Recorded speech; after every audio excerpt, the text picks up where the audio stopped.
우리는 지난 시간에 살펴보았던 것처럼 예수님을 믿는다는 말은 예수 그리스도로 말미암아 하나님으로 더불어 화평함을 누리게 되었다는 것이라고 했고, 또 예수 그리스도를 믿는다는 말은 다른 말이 아니라 예수님을 통해서 하나님 은혜의 보좌 앞에 나아갈 수 있고, 그리고 그 하나님의 영광 앞에 설 수 있는 은혜를 받았다는 말이라고 이야기했습니다. 다시 말하면 기도할 수 있는 길이 열렸다는 말이고, 예수 믿는 우리가 예수 이름으로 구하면 모든 걸 다 가지고 계시는 하나님이 모든 좋은 것을 주시겠다고 하는 약속을 가진 자라고 이야기했습니다. 또한 우리가 만나는 환난과 어려움을 통해서도 우리 주님은 여러분과 나를 주님 닮은 자로 새롭게 빚어가시고 다듬어 가시는 하나님이 우리 아버지라고 하는 이야기를 했습니다. 그렇다면 예수 믿는다는 것은 천지 만물을 지으시고 그 뜻대로 통치하고 다스리시는 하나님이 나를 사랑하는 내 아버지라고, 아멘?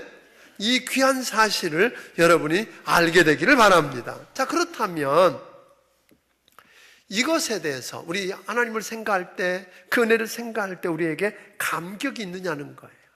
감사가 있느냐 이 말이에요. 내가 예수 믿고 구원받았다는 게 자랑스럽냐 이 말이에요. 아멘? 여러분, 정말로 예수 믿는다는 게 자랑스럽고 그 하나님을 생각하면 우리 가슴속에 감사와 감격이 있습니까? 미국의 그 힐러리 허버트라고 하는 유명한 오페라 가수가 있었는데, 어느 날 자기 아들하고 이웃집 아이가 놀면서 주고받는 대화를 살짝 엿듣게 되었답니다. 이웃집 아이가 자기 아들을 보고 이렇게 이야기합니다. 우리 아빠는 시장님 잘하신다? 그랬더니 자기 아들이 그렇게 이야기하는 거예요. 우리 아빠는 하나님 잘하신다? 라고 대꾸했다는 거예요.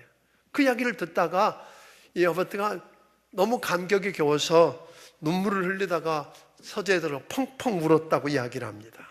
도대체 무엇 때문에 그 아들의 말을 듣는 순간 그렇게 감격해하고 울었을까요?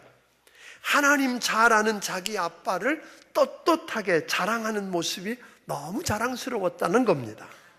여러분, 성령님께서요, 여러분과 나를 향해서 이렇게 말합니다. 우리 영으로 더불어 우리가 하나님의 자녀인 것을 증거한다고 그랬고, 그 하나님께서는 독생자 예수님을 십자가에 죽게 해서 오늘 예수 믿어 하나님의 아들과 딸로 얻은 여러분과 나를 인해서 기쁨을 이기지 못한답니다.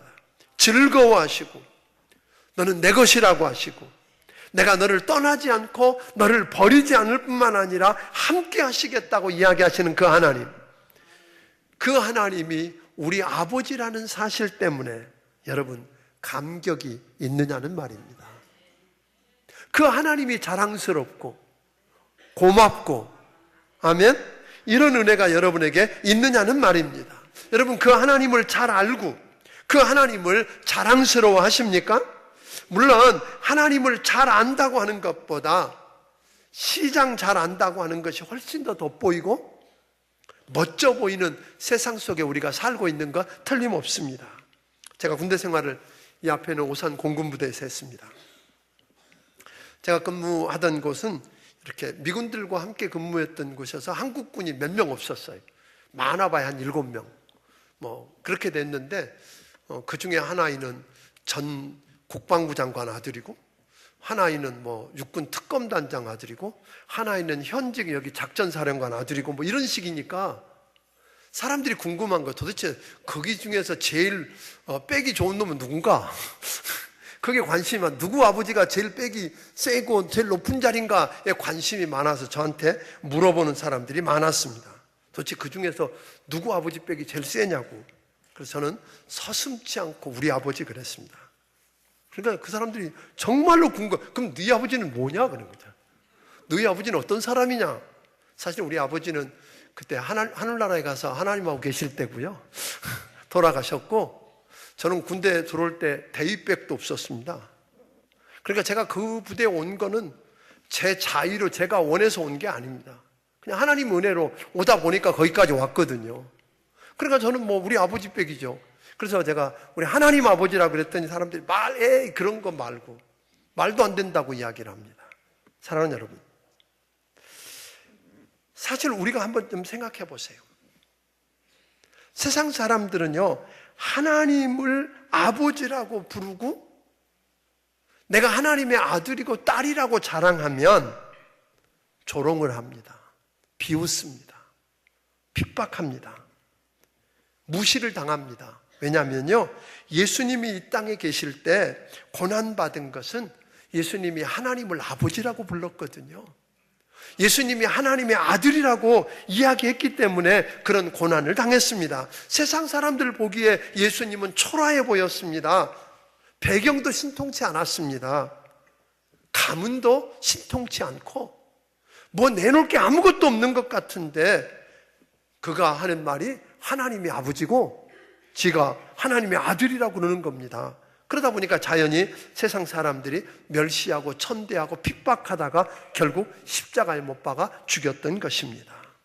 사랑하는 여러분, 그때 예수님을 십자가에 못 박고 핍박하고 오늘 욕하던 그 원수 마귀와 세상 사람들은 하나도 변하지 않았습니다. 그래서 오늘날 우리가 하나님을 아버지라고 부르고 우리가 이 땅에서 하나님의 아들이라고 딸이라고 이야기하면 예수님이 받았던 고난과 멸시와 천대를 받을 것입니다. 17절과 18절을 우리 함께 같이 읽어보겠습니다. 같이 읽습니다. 시작. 자녀이면 또한 상속자 곧 하나님의 상속자요 그리스도와 함께한 상속자니 우리가 그와 함께 영광을 받기 위하여 고난도 함께 받아야 할 것이니라. 생각하건대 현재의 고난은 장차 우리에게 나타날 영광과 비교할 수 없도다. 여러분, 하나님을 아버지라고 부르고 예수 믿는 하나님의 자녀라고 하면 그 한 가지 이유 때문에 남모르게 고난당하고 어려움을 당하고 손해를 보고 있는 형제 자매들이 우리 안에 많이 있습니다.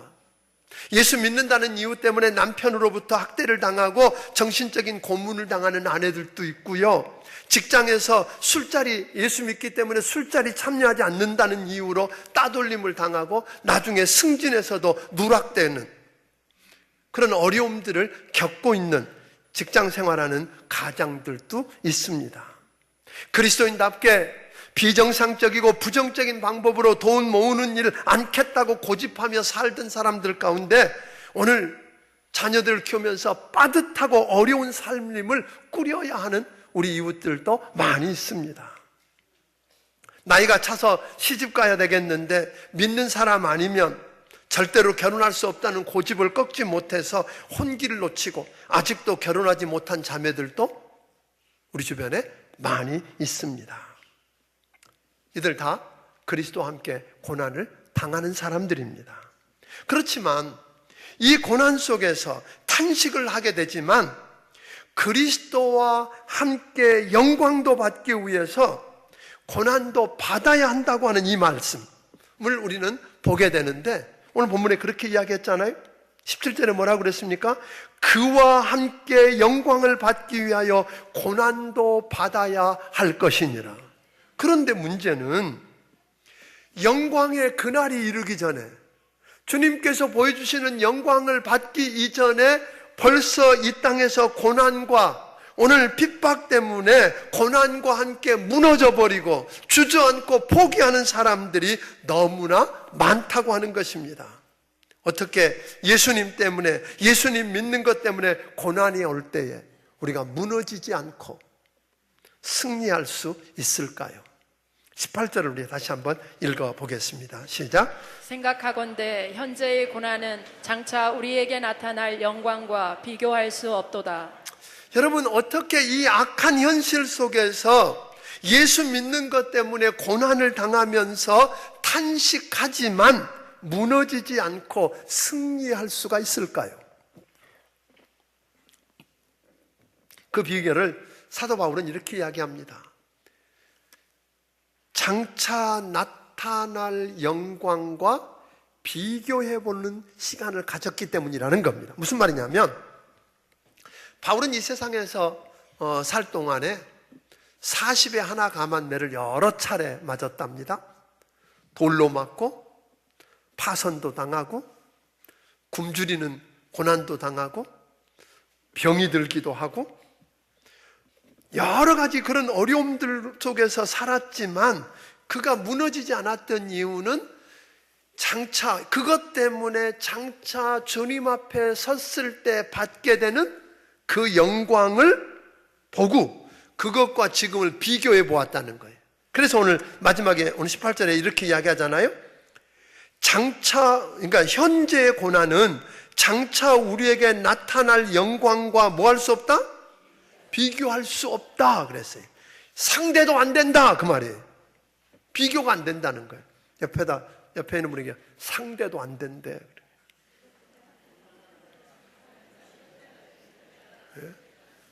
지금 여러분과 내가 예수님 때문에 당한 어려움, 고난, 핍박 이것들을 장차 주님 앞에 가서 그것 때문에 받게 될 영광하고 비교해 보았더니 비교가 돼요 안 돼요? 아멘. 상대도 안 된대잖아요.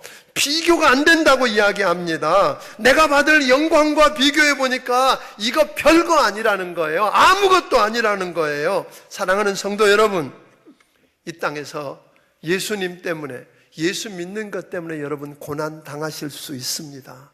손해볼 수 있습니다. 무시당하고 핍박당할 수 있습니다. 그래서 그것 때문에 탄식할 수 있습니다. 그런데 여러분 순간순간 장차 하나님 앞에 서서 받을 영광과 비교해보는 여러분이 되기를 주의 이름으로 축원합니다. 다른 사람하고 여러분의 모습을 비교하지 말고 누구와? 장차 받을 영광과 지금 오늘 내가 당하는 어려움을 비교해보고 이거 아무것도 아니네.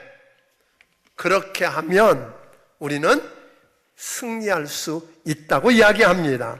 24절 25절을 읽어봅니다. 같이 읽습니다. 우리가 소망으로 구원을 얻었음에 보이는 소망이 아니니 보는 것을 누가 바라리요. 만일 우리가 보지 못하는 것을 바라면 참음으로 기다릴지니라. 여러분 앞으로 받게 될 그 영광을 지금 당하고 있는 고난과 뭐 해보면서 비교하면서 참음으로 기다리고 소망 가운데 기다리게 되면 멀지 않는 날 하늘로부터 오는 새 몸을 입고 부활의 영광을 경험할 것이랍니다. 영광의 몸을 입고 주님과 함께 왕노릇하며 사는 축복을 누리게 될 것이랍니다. 우리 주님은 그날이 되면요 우리만 영광스러운 몸으로 변화시켜 주시는 것으로 끝내는 게 아니라 세상도 바꾸시겠다고 이야기합니다. 계시록 22장 5절에 있는 말씀을 보니까 하나님은 우리를 온전하고 흠없는 주님 같은 모습으로 몸과 우리 영혼을 다 바꿔놓은 것으로 끝나는 게 아니라 세상을 바꾸는, 아멘, 하늘을 바꾸고 땅을 바꿔서 불편하지 않게 하시는 그 하나님을 여러분들이 경험하게 되기를 주의 이름으로 축원합니다. 아멘. 그랬으면 좋겠어요. 어려울 때마다, 너무 고통스럽고 힘들 때마다 그 고통을 바라보는 게 아니라 그것 후에 주님 앞에 섰을 때 누리게 될 하나님의 영광을 생각하며 비교해보고 오늘 능히 이기는 여러분들이 되기를 주의 이름으로 축원합니다.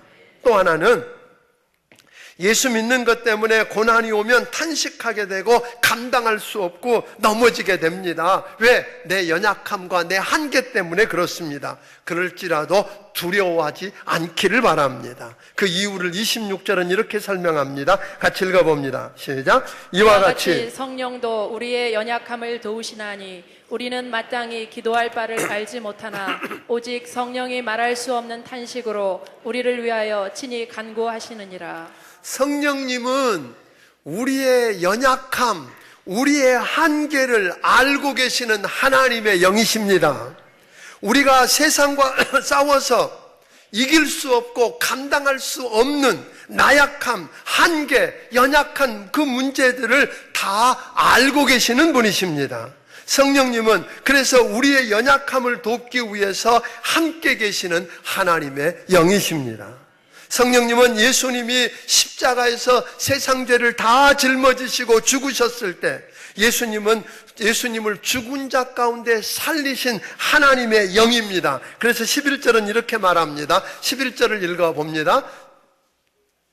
시작. 예수를 죽은 자 가운데서 살리신 이의 영이 너희 안에 거하시면 그리스도 예수를 죽은 자 가운데서 살리신 이가 너희 안에 거하시는 그의 영으로 말미암아 너희 죽을 몸도 살리시리라. 여러분, 예수님을 죽은 자 가운데 살리셨던 하나님의 영, 그 성령님이 우리의 죽을 몸도 주님처럼 다시 살리실 수 있는 분이십니다. 오늘 그 하나님의 영이신 성령님이 나를 도와주셨고 지금도 돕고 계시고 지금도 나를 도와주고 계신다고 하는 사실을 여러분 믿으시기를 바랍니다. 그래서 26절을 좀 생각하며 다시 읽어봅니다. 시작. 이와 같이 성령도 우리의 연약함을 도우시나니 우리는 마땅히 기도할 바를 알지 못하나 오직 성령이 말할 수 없는 탄식으로 우리를 위하여 친히 간구하시느니라. 여기 보니까 우리는 뭐하다 그랬어요? 연약해요. 한계가 있는데 그래서 연약하고 한계가 있는 우리를 아시기 때문에 우리를 돕기 위해서 누가 오셨어요? 성령님이 오신다 그랬는데 여기서 돕는다는 단어가 무슨 뜻이냐면 돕는 단어는 이런 뜻입니다. 어린아이가 걸음마를 시작할 때 한두 걸음 걷다가 뭐예요? 털썩 주저앉기도 하고 넘어지기도 하는 아이들을 보면서 그것도 못 걷냐고 야단치고 정죄하는 부모가 있어요, 없어요? 없지요. 한 발짝만 뛰면 뭐예요? 와, 잘한다고 막 박수치고 격려하고 너 할 수 있다 그러고 다시 해보라고 이렇게 세워준 이거잖아요. 이게 돕는 거라는 뜻이래요. 그러니까 성령님께서도 여러분과 나의 연약함 때문에 한계 때문에 한두 발짝 하다가 넘어지고 쓰러질지라도 정죄하고 비난하는 대신에 격려하시고 손을 내밀어서 일으켜서 다시 걷게 하시는 그 성령님의 도우심을 우리가 맛보게 될 거라는 말입니다. 뿐만 아니라 이 단어 돕는다는 말은 한 사람이 무거운 짐을 지고 가다가 더 이상 버틸 수가 없게 되어졌을 때 갑자기 어떤 사람이 곁에 오더니 그 짐을 함께 손을 내밀어서 함께 들고 가는 모습, 그게 뭐예요? 돕는다는 뜻이래요. 여러분과 내가 이 세상 길을 가다가 지쳐서 그 짐 때문에 무거워 쓰러지려고 할 때 성령님이, 본래 보혜사라는 뜻이 뭐예요? 우리 곁에 보냄을 받은 자거든요. 뭐하기? 돕기 위해서. 그분이 어느 날 갑자기 내 곁에 나타나셔서 내 짐을 함께 나누어서 함께 걸으시는 그 도움을 경험하게 될 것이라고 오늘 이야기합니다. 오늘 이 말을 그 영국의 침례교회 목사님 가운데 설교의 왕자라고 일컬어지던 유명한 스펄전 목사님이 계십니다. 그 스펄전 목사님은 이것을 이런 예를 들어서 설명을 했어요. 예를 들면 이런 거예요. 어부가 이렇게 자기 어린 아이에게 배를 노젓는 법을 가르치기 위해서 자기 어린 아이를 데리고 배로 데리고 갑니다. 그때는 뭐 동력선이 아니고 노를 저어서 갈 때니까 그 노를 젓는 아이들은 노를 저어보라 그러니까 그 노가 크고 감당이 안 되니까 저을 줄을 모르고 어떻게 할 줄도 모르는 그 아이를 앉혀놓고 아빠가 여기에 이렇게 가운데에 등을 딱 대고 앉아서 하나 발은 앞에다가 받치고 받침대에다가 받쳐놓고 한 발은 구부리고 그리고 한 손 오른손으로는 노를 잡고 왼손으로 노를 잡고 오른쪽 저을 때는 왼손은 가만히 두고 뭐 이렇게 가르쳤어요. 자, 내가 아빠가 말한 거 이해하지? 다시 한번 해볼래? 그랬더니 아이가 저었더니 저어져요, 안 저어져요? 안 저어지잖아요. 물살을 가르고 갈 수가 없는 거죠. 그때 아빠가 비난하는 게 아니라 조용히 그 아이 뒤에 앉아서 아이 손 위에 자기 손을 얹고 같이 뭐예요? 노를 저어보는 거예요. 그래서 아빠가 노를 젓는 게 마치 아이가 젓는 것처럼 도와주는 것. 이게 뭐예요? 돕는다는 뜻이라는 거예요. 아멘? 무슨 말입니까? 성령님께서 우리 예를 들면 어부가 우리 아이에게 야, 너 비켜. 아빠가 해줄게. 이러지 않는다는 거예요. 우리 연약함을 없애버리고 바꿔놓고 하는 게 아니라 우리 하나님은 여러분과 나의 연약함과 한계를 그대로 인정하시고 아멘? 성령님이 오신 다음에 갑자기 내가 새로운 능력을 얻고 새 사람이 되고 뭔 특별한 사람이 되고 능력을 이렇게 하는 게 아니라 내가 노를 저으려고 그러는데 내 힘으로 할 수가 없고 한계를 느끼고 연약함을 경험하는데 나는 할 수 없지만 누가 도와주면, 성령님이 도우시면, 아버지가 도와주면 저을 수 있다라고 믿고 그분을 바라보고 의뢰할 때 누가? 성령님이 오셔서 우리 위에 손을 잡고, 아빠가 그 노 위에 손을 잡듯이 우리 위에 오셔서 일을 하시는 것. 이게 돕는 거라는 거예요. 믿으십니까? 무슨 말입니까? 우리는 종종 우리의 연약함, 우리의 한계를 보면서 절망합니다. 난 안 된다, 할 수 없다, 왜 나한테는 이런 걸 안 주셨을까 하고 원망하기도 하고 불평하기도 합니다. 그래서 그거 없기 때문에 나는 못한다고 포기하기도 합니다. 그런데 그렇게 되는 것 아니라고 오늘 성경은 가르칩니다. 사랑하는 여러분, 각자가 짊어지고 있는 연약함을 여러분 연약함 때문에, 한계 때문에 불행해하지 않게 되기를 바랍니다. 그것 때문에 원망하고 여러분 불평하지 않게 되기를 바랍니다. 오히려 그 연약함이 성령님이 머물게 하는 조건이 된다는 거예요. 물론 오해하지 말 것은 내가 연약하고 한계가 있기 때문에 쓰시는 게 아니에요. 그래서 성령님이 머문다는 게 아니라 나의 연약함과 한계를 인정하고 포기하는 게 아니라, 원망하고 불평하는 게 아니라, 그래도 나의 연약하고 한계가 있지만 주님이 도와주시면 할 수 있다고 그 노위에 손을 잡은 사람, 아멘? 이때 성령님이 도우신다는 거예요. 그러니까 사도 바울은 고린도후서 12장 9절에서 이렇게 이야기를 했습니다. 같이 읽어봅니다. 시작. 나에게 이르시기를 내 은혜가 내게 족하도다. 이는 내 능력이 약한 데서 온전하여짐이라 하신지라. 그러므로 도리어 크게 기뻐함으로 나의 여러 약한 것들에 대하여 자랑하리니 이는 그리스도의 능력이 내게 머물게 하려 함이라. 사도 바울이 무슨 이야기 하는 거예요? 자기의 한계가 있대요, 약한 게 있대요, 부족한 게 있대요. 그것 때문에 자랑한다는 거예요. 왜? 그 연약함 때문에 그는 뭐였어요? 기도의 무릎을 꿇었다는 거잖아요. 아멘? 하나님의 은혜를 구하고 하나님이 안 도와주면 할 수 없다고 엎드렸더니 그때마다 하나님이 능력이 자기 위에 머물렀다는 거예요. 그래서 오히려 연약한 것 때문에, 자기 없는 것 때문에, 한계 때문에 포기하거나 원망하고 불평하고 불행해하는 게 아니라 그것을 기뻐하고 자랑했다는 거예요. 이 비밀을 여러분이 깨닫게 되기를 주의 이름으로 축원합니다. 그렇게 되면 어린아이 뒤에서 아빠가 앉아서 그 위에 손을 얹고 노를 젓기 시작하는데 마치 아이가 젓는 것처럼 도왔던 것처럼 성령님이 여러분과 나를 그렇게 도우실 줄로 믿으시기를 주의 이름으로 축원합니다. 또 하나, 성령님이 하시는 일을 26절에서 이렇게 이야기했습니다. 성령도 우리의 연약함을 도우시나니 우리는 마땅히 기도할 바를 알지 못하나 오직 성령이 말할 수 없는 탄식으로 우리를 위하여 친히 간구하시느니라. 무슨 말이에요? 성령님이 우리의 기도를 도우시겠다고 그러고 우리를 위해서 뭐하고 있다고요? 기도하시겠다고 그랬어요. 우리는 종종 도저히 더 이상 기도할 수 없을 때가 있어요. 그렇죠? 기도하려고 무릎을 꿇었는데 기도가 안 나와요. 도대체 무슨 말을 해야 될지 모르겠고 한두 마디 했더니 할 말도 없고 기도할 수 없을 때가 있어요. 이때 우리는 기도하기 어떻게 하면 좋을까요? 기도할 마음이 생길 때까지 기다려요? 아니라는 거예요. 오늘 이 말은 뭐냐면 내가 기도에 힘쓰지 못하면 우리 연약함을 극복할 다른 방법이 없다는 거예요.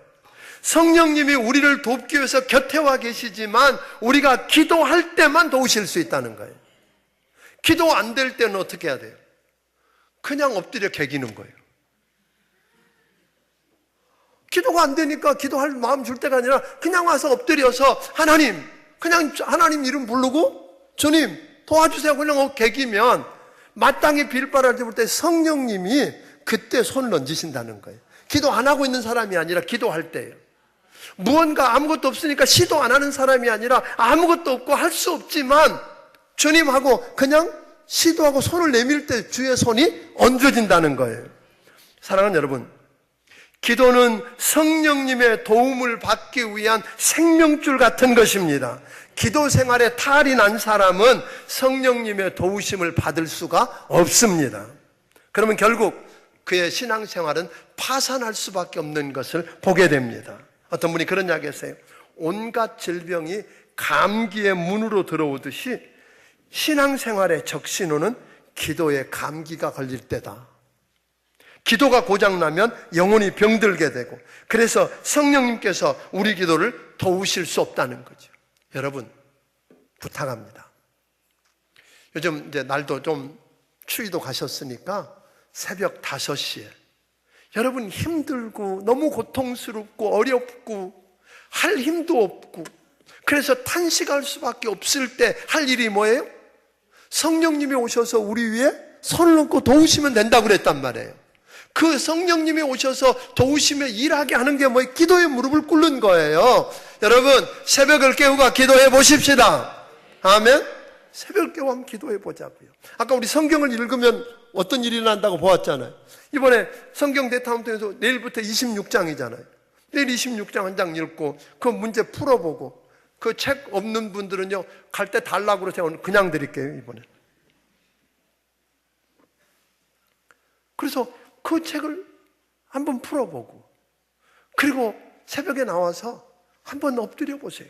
심야 기도가 금요일 날 9시에, 새벽에 못 나면 심야라도 있잖아요.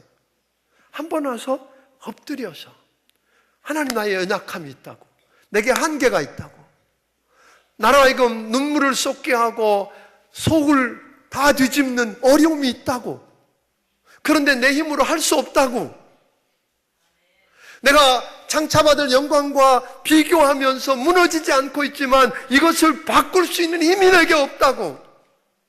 그래서 주님 앞에 조용히 엎드려서 그 성령님이 우리의 연약함도 하시고 우리를 돕기 위해서 우리 곁에 서신 성령님의 손이 내 위에 얹어지도록, 아멘, 무릎을 꿇게 되기를 주의 이름으로 축원합니다.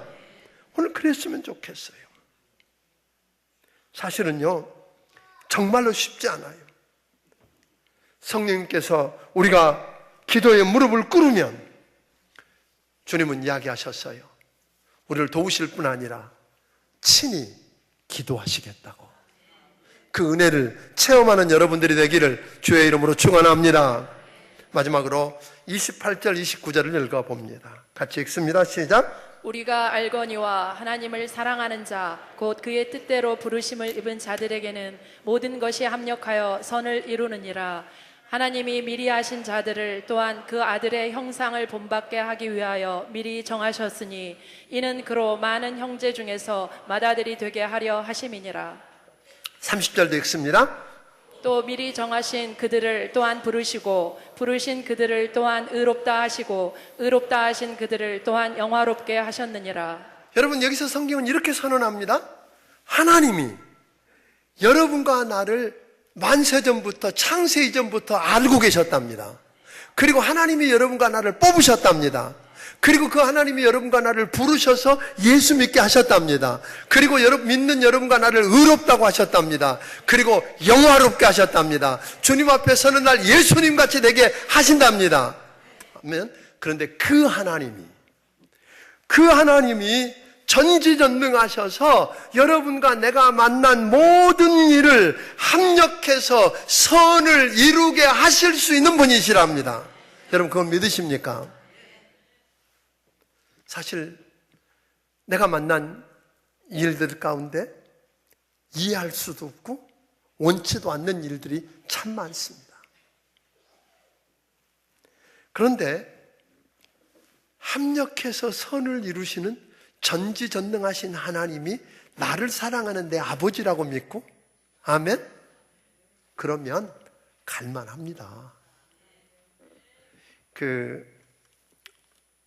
우리 성자라고 일컬어졌던 성 어거스틴에 대해서 여러분 잘 아실 겁니다. 그 성 어거스틴이 쓴 책 가운데 The City of God, 하나님의 도성이라는 책을 썼는데, 그 책을 쓰게 된 동기가 일어나고 있는 일들을 도대체 이해할 수 없었는데 어느 날 그걸 이해하고 쓴 책이라고 그래요. 어떤 걸 이해했느냐면 이런 거예요.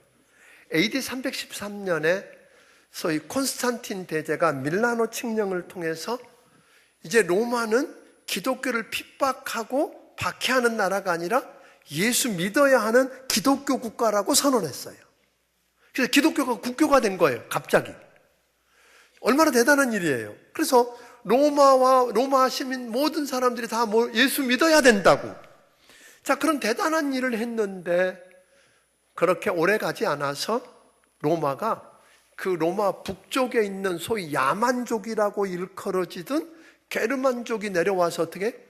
로마를 점령해 버리는 거예요. 로마가 망했어요. 그래서 그걸 이해를 못하는 거예요. 하나님 앞에 잘하려고 했던 나라인데 왜 이렇게 악한 이방 민족에게 먹혀서 무너지느냐는 거예요. 이해를 못했는데 조금 더 나중에 들여다보고는 깜짝 놀랐어요. 그렇게 내려왔던 그 야만족이었던 게르만 민족을 하나님 믿는 하나님의 백성이 되게 만들었고 그리스도인이 되어 있고 그들을 통해서 신성 로마 제국이 세워지더라는 거예요. 아멘? 우리는 때로 이해할 수 없는 일들을 만날 것입니다. 그러나 여러분, 사랑하는 자, 즉 예수 믿는 자, 곧 그 뜻대로 부르심을 입은 사람들에게는 모든 일이 합력하여 선을 이루게 하시는 하나님, 여러분 그 하나님을 믿으십니까?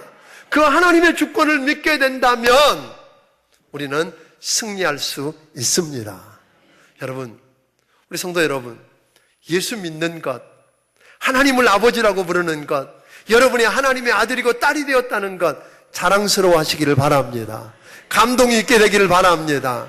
그러나 그것 때문에 여러분 분명히 핍박을 받고 손해를 보고 어려움을 당할 수도 있습니다. 고난이 올 때 그 고난만 바라보지 마시고 그 고난 때문에 탄식할 수밖에 없을 때 그 고난만 보는 게 아니라 고난 너머에 우리 주님이 예비해 놓으신 영광을 바라보는 눈이 열리기를 바랍니다. 그것과 비교할 수 있게 되기를 바랍니다. 그리고 오늘 나의 연약함, 나의 한계, 이것 때문에 원망하고 불평하거나 아니면 포기해버리거나 못한다고 무너지지 말고 여러분, 우리의 한계를 아시고 연약함을 아시고 우리를 곁에 다가오셔서 돕기를 원하시는 성령님을 기대하시기를 바랍니다. 문제가 있을 때마다 조용히 무릎을 꿇고 오늘 여러분을 도우시는 하나님을 경험하기를 바랍니다. 그 성령님 때문에 승리하게 되기를 바랍니다. 합력하여 선을 이루시는 하나님으로 말미암아 승리하고 세상이 감당치 못하는 오늘 능력 있는 그리스도인들이 되기를 주의 이름으로 축원합니다. 기도하겠습니다.